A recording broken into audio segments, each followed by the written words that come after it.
अस्सलाम वालेकुम everyone, welcome to vocabulary you learn English with easy lessons. आज हम पढ़ेंगे टू प्लस जीरंड को।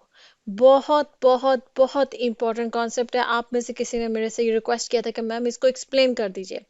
ये सबसे ज़्यादा कंफ्यूजिंग है क्योंकि हमें मालूम है कि हम टू के साथ इन्फिनेटिव को यूज करते हैं, लेकिन जब टू के साथ जीरंड आ जाता है तो हमें समझ नहीं आती कि यहाँ पर ये जीरंड क्यों आया है। मैं आपको एक्सप्लेन करूंगी। सबसे ज्यादा जो मिस्टेक्स होती हैं वो इसी कॉन्सेप्ट से रिलेटेड है। आप में से जो भी आइल्स की तैयारी कर रहे हैं, किसी भी कंपेटिटिव एग्जाम की तैयारी कर रहे हैं, उनके लिए इस कॉन्सेप्ट को समझना बहुत इंपॉर्टेंट है। और स्पोकन इंग्लिश के लिए भी इंपॉर्टेंट है क्योंकि मैक्सिमम स्पोकन इंग्लिश में भी जो हम ग्रामर मिस्टेक्स करते हैं वो इसी कॉन्सेप्ट से रिलेटेड करते हैं। ठीक है, अब मैं समझाती हूँ आपको। सबसे पहले तो मैं आपको जेरंड समझाऊंगी, जस्ट ओवरव्यू दूंगी। जिनको मालूम है ऑब्वियसली वो बस इसको स्किप कर सकते हैं।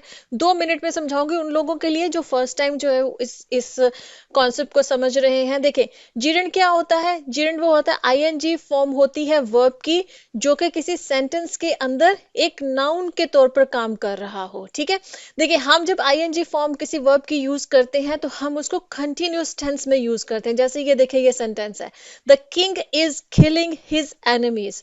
यहाँ पर किल वर्ब है, मारना। उसके साथ हमने आईएनजी इसलिए इस्तेमाल किया है क्योंकि ये प्रेजेंट कंटिन्यूअस का टेंस बन रहा है। ठीक है, कि जो बादशाह है वो अपने दुश्मनों को मार रहा है।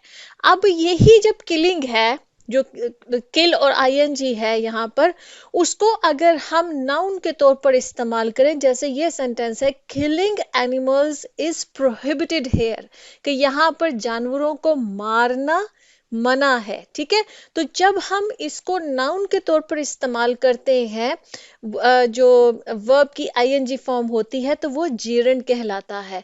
और जब भी हम नाउन को इस्तेमाल करेंगे तो वो सेंटेंस में या तो सब्जेक्ट होगा या ऑब्जेक्ट होगा, और इसीलिए आप देख रहे हैं कि किलिंग यहाँ पर सब्जेक्ट के तौर पे आ रहा है। ठीक है, ये तो मैंने जीरंड का ओवरव्यू आपको दे दिया। उनके लिए जिन्होंने डिटेल में समझना है, मेरे चैनल पे इसकी बड़ी डिटेल में वीडियोस मौजूद हैं, आप वहां पर इसको समझ सकते हैं। अब हम आ जाते हैं, जो हमारा आज का टॉपिक है वो है टू प्लस जीरंड को। देखिए, हम क्या समझते हैं, हम टू को यूजुअली यूज करते हैं वर्ब की फर्स्ट फॉर्म के साथ, जिसको हम बेस फॉर्म भी कहते हैं। जैसे कि ये, I want to eat chocolate, मैं चॉकलेट खाना चाहता हूँ। या he went to sleep early, वो जल्दी सोने के लिए चला गया। तो आप देख रहे हैं यहाँ पर टू के साथ बेस फॉर्म आ रही है, ईट और स्लीप। लेकिन जीरंड में क्या होता है, जीरंड हम तब यूज करते हैं टू के साथ जब टू एज ए preposition किसी सेंटेंस के अंदर यूज हो रहा होता है। जब भी किसी सेंटेंस में टू इन्फिनेटिव्स के तौर पे नहीं बल्कि preposition के तौर पर यूज हो रहा होगा, तो उसके बाद आने वाला जो वर्ब है वो आईएनजी फॉर्म में होगा, वो जीरंड होगा। ये बहुत इंपॉर्टेंट कॉन्सेप्ट है समझना। इसमें ये जहन में रख लें कि prepositions जो होती है ना, एक रूल ग्रामर का जो है वो अपने जहन में रख लें कि जो prepositions होती है ना, उसके फौरन बाद या तो नाउन यूज होता है या प्रोनाउन यूज होता है। ठीक है, अब जीरंड इसलिए यूज होता है क्योंकि हम जीरंड को, मैंने अभी आपको समझाया कि जीरंड वो वर्ब की आईएनजी फॉर्म होती है जो नाउन के तौर पे हम सेंटेंस के अंदर इस्तेमाल कर रहे होते हैं।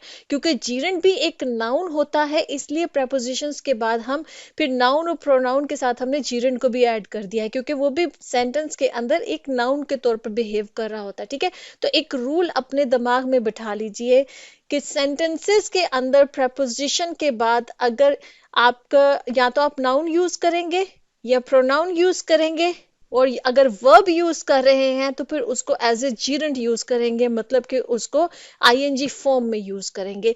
ये रूल है। इसी वजह से जब टू भी preposition के तौर पे यूज हो रहा होता है तो उसके साथ फिर हमको जीरंड इस्तेमाल करना होता है। अब इसको समझिए, जैसे he is passionate about swimming. अब यहाँ पर जो अबाउट है ये preposition है, तो हमने चूंकि स्विम को यूज करना था कि वो तैरने के बारे में बड़ा पैशनेट है, उसको बहुत पसंद है तैराकी, तो हमने स्विमिंग यूज किया है। ठीक है, इसी तरह से देखे, she thanked him for helping her, उसने उसके मदद करने पे शुक्रिया अदा किया। अब फॉर भी यहाँ पर preposition है, तो उसके बाद जो आने वाला वर्ब है वो आईएनजी फॉर्म में है। इसी तरह से You can improve your skills by practicing every day.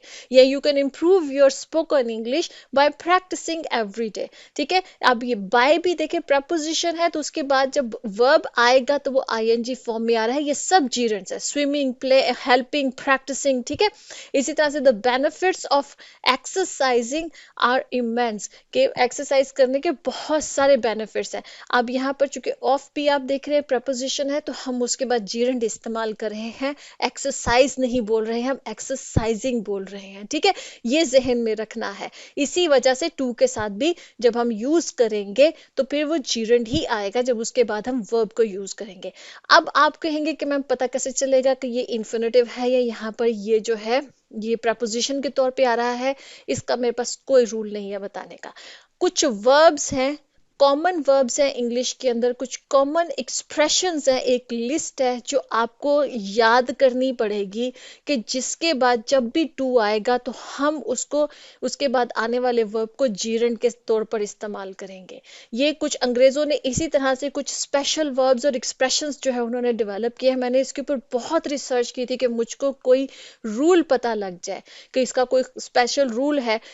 उस नहीं मुझे समझ में सिर्फ यही आया है कि टू चूंकि इन वर्ब्स के बाद जब आता है तो टू को प्रपोजिशन समझा जाता है, इन्फिनेटिव्स नहीं समझा जाता है, तो इस वजह से उसके बाद आने वाला वर्ब जो है वो जीरंट होगा. मैंने भी इस लिस्ट को जो है याद ही किया था, आपको भी याद करना पड़ेगा. मैं थोड़ी सी आपको प्रोवाइड कर देती हूँ. जैसे यूज टू सबसे कॉमन है और ये हम सबसे ज्यादा इसके साथ मिस्टेक करते हैं. आप देखिएगा अच्छी इंग्लिश बोलने वाले लोग भी यूज टू के साथ जो है वो बेस फॉर्म अक्सर यूज कर रहे होते हैं वर्ब की. जैसे हम ये कहें I am use to wake up early. Wrong है ये ग्रामेटिकली, ये करेक्ट सेंटेंस नहीं है. करेक्ट सेंटेंस बनेगा I am use to waking up early.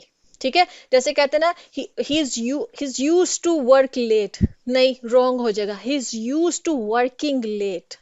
उसको देर तक काम करने की आदत है.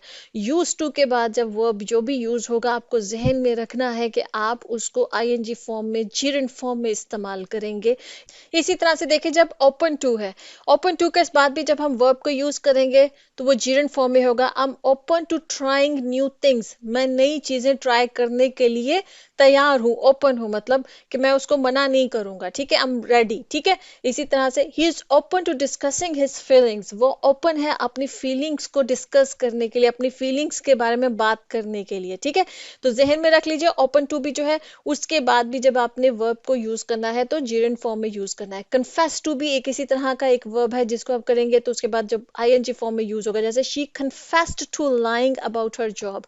उसने अपनी जॉब के बारे में जो झूठ बोला उसको उसने इतराफ किया. उसने इतराफ किया कि उसने अपनी जॉब के बारे में झूठ बोला था. अब यहाँ पर ये नहीं होगा कि she confessed to lie about her job. नहीं, she confessed to lying about her job. ठीक है, इसी तरह से ही confessed to breaking the rules. उसने रूल्स को ब्रेक करने का जो है ना वो इतराफ किया. ठीक है, नहीं होगा ये कि he confessed to break the rules. नहीं, हमें ब्रेकिंग द रूल्स ही इसको यूज करना है. इसी तरह से जो है वो इंग्लिश अंग्रेजों ने जिनकी जुबान है उन्होंने इसी तरह से इसको डेवलप किया है. इसी तरह से ये और कुछ है जैसे एडमिट टू है. एडमिट टू के बाद भी हम जो है आईएनजी फॉर्म यूज करेंगे. He admitted to cheating during the exam. She admitted to lying about her qualifications. ठीक है, admitted के बाद भी जो है ना admit के बाद भी cheating और lying आया है gerund form. इसी तरह से object, object to के बाद भी I object to being treated unfairly. She objects to changing the rules without notice. ठीक है, मतलब उसने object to का मतलब ये होता है जब एतराज किया जा रहा होता है. verb ये जहन में रखें कि इसके इन admit to, object to जो भी मैंने पहले आपको verbs बताए हैं इनके बाद noun आ जाए तो ठीक है, pronoun आ जाए ठीक है, लेकिन जब आप वर्ब यूज कर रहे हैं तो फिर वो जीरंड फॉर्म में आएगा. ठीक है, आईएनजी फॉर्म होगी उसकी. इसी तरह सबसे कॉमन जो है look forward to, spoken English में भी इस्तेमाल होता है, ईमेल्स में भी इस्तेमाल करते हैं हम. और ये सबसे कॉमन मिस्टेक है कि लुक फॉरवर्ड टू के बाद भी बेस फॉर्म लोग मोस्टली यूज करते हैं. मैं खुद भी ये गलती करती रही हूँ माजी में जब तक मुझे नहीं मालूम था, लेकिन फिर मुझे अंदाजा हुआ. तो जैसे होता ना I look forward to meeting you tomorrow. हम ईमेल्स के अंदर भी जो है ना लुकिंग फॉरवर्ड टू जो है ना उसके बाद हम वर्ब की बेस फॉर्म जो है वो इस्तेमाल कर लेते हैं. नहीं, I look forward to meeting you tomorrow, मैं कल आपसे मिलने को मतलब कि का मुंतजिर हूँ। लुक फॉरवर्ड टू का मतलब होता है मुंतजिर होना, किसी चीज को आप ईगरली वेट कर रहे हैं किसी चीज के होने के लिए, ठीक है। They are looking forward to going on vacation, मतलब वो इस चीज का बड़ा बेचैनी से इंतजार कर रहे हैं वेकेशन पे जाने का, ठीक है। तो लुक फॉरवर्ड टू के बाद भी जो है हमको जो है आईएनजी फॉर्म ही जो है वो यूज करनी है, ठीक है। इसी तरह से ये मैंने कुछ और आपको वर्ब्स की जो एक लिस्ट है वो दे दी है, जैसे कमिटेड टू है, डिवोट टू है, एडिक्टेड टू है, he is addicted to playing video games, ये भी हमारी कॉमन मिस्टेक है। हम एडिक्ट टू के बाद जो है ना वो अक्सर बेस फॉर्म यूज कर रहे थे, he is addicted to play video games या he is addicted to smoke, हम ये यूज कर नहीं, he is addicted to smoking, ठीक है, कि मतलब उसको स्मोकिंग की एडिक्शन है, उसको लत लगी हुई है, ठीक है। In addition to running, in addition to के बाद भी जीरन ही यूज होगा, he is adjusting, she is adjusting to working with a new team, वो एडजस्ट कर रही है नई टीम के साथ काम करने के लिए, तो इसके बाद भी जीरन है, देखें। इसी तरह से लीड टू के बाद भी, ठीक है, the decision led to losing customers, ये नहीं होगा कि led to lose customers, नहीं, losing customers होगा। इसी तरह से अपोज टू के बाद भी जो है आप जीरेंट इस्तेमाल करेंगे। रिएक्ट टू के बाद भी she reacted to being ignored with anger, मतलब उसने रिएक्ट किया कि जो उसको इग्नोर किया गया उसका बड़ा गुस्से से उसने जो है वो रिएक्ट किया है। तो ये कुछ वर्ब्स हैं जिनकी एक लिस्ट है जो आपको याद करनी पड़ेगी कि इनके बाद जब आप टू यूज कर रहे हैं तो उसके बाद अगर आपने वर्ब यूज करना है तो वो जीरेंट फॉर्म में आएगा। आई होप कि आपको क्लैरिफाई हो गया होगा। इसी तरह से कोई और कॉन्सेप्ट है जो आपको कंफ्यूज करता है आप पूछ सकते हैं कॉमर्स में। ओके जी, अल्लाह हाफिज़, सी यू नेक्स्ट लेसन।